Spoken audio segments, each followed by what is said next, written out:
Hareket түбі берекет. Bir күні орманда өрт шықты. Өрт тез тарай бастады.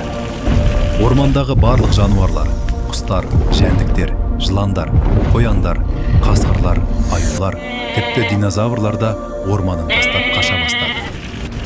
Сол кезде жалғыз құмырсқа ғана қашқан жоқ. Құмырсқа аузына су толтырып алып, өртеніп жатқан орманға қарай жүгірді.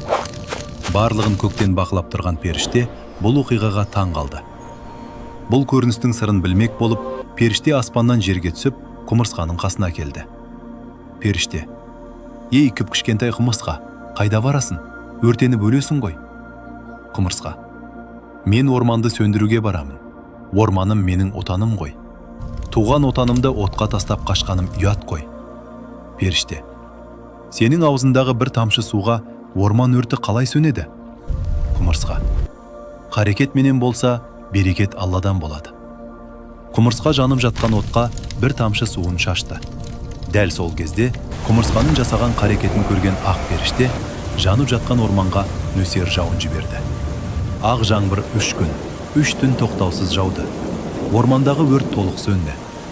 Бұл жаңалықты алғаш көрген құстар аңдардан сүйінші сұрап көкке көтерілді.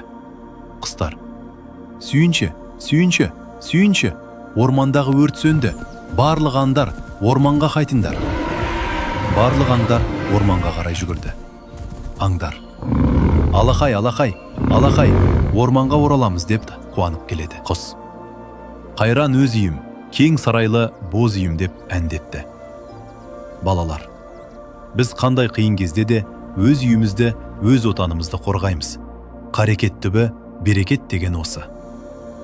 Мультфильм авторы Ермек Жәнібекұлы. Әбіш Кекілбайұлы атындағы мектептің 9-шы сынып оқушысы. Маңғыстау облысы, Маңғыстау ауданы, Онды ауылы.